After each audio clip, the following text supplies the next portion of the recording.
Now, unlike Dojo, obviously that was not real. So Dojo is real. The Tesla bot will be real.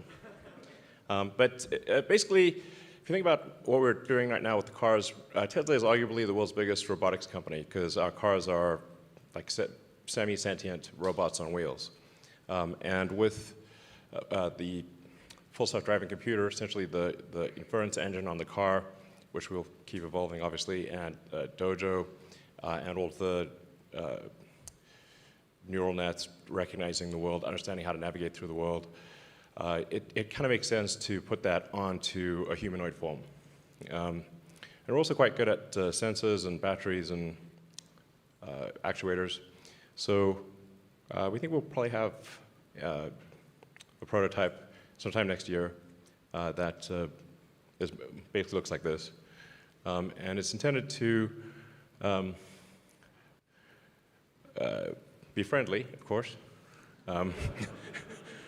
and navigate through a world built for humans and eliminate dangerous, repetitive, and boring tasks.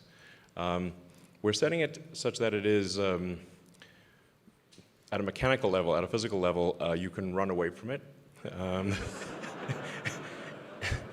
And most likely overpower it. So hopefully that doesn't ever happen, but you never know. So it'll be a light, yeah, anyway, 5 miles an hour. If you can run faster than that, you'll be fine.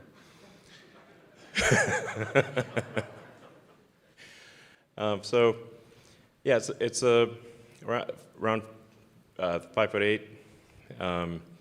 Has sort of a screen where the head is for useful information, but it's otherwise basically got the autopilot system in it. So it's got cameras, got 8 cameras, and yeah.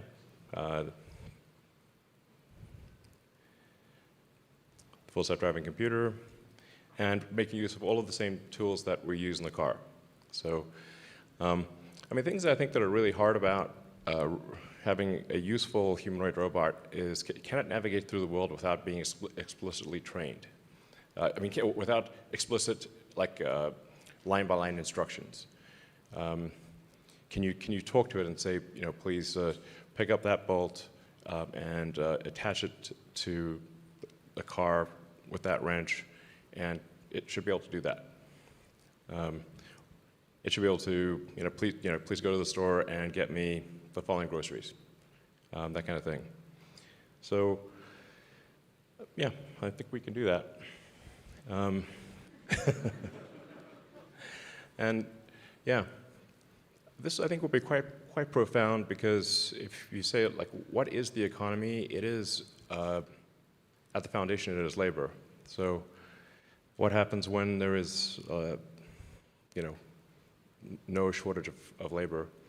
This is why I think long term that there will need to be universal basic income. Yeah. But not right now, because this robot doesn't work. So we just need a minute. So yeah, but I think essentially in the future, physical work will be a choice. If you want to do it, you can, but you won't need to do it.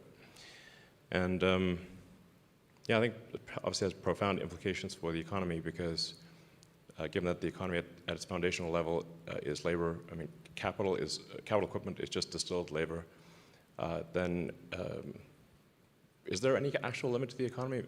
Maybe not. So, yeah. Join our team and help build this. All right, so I think we'll have everyone come back on the stage, and you guys can ask questions if you'd like. Yeah.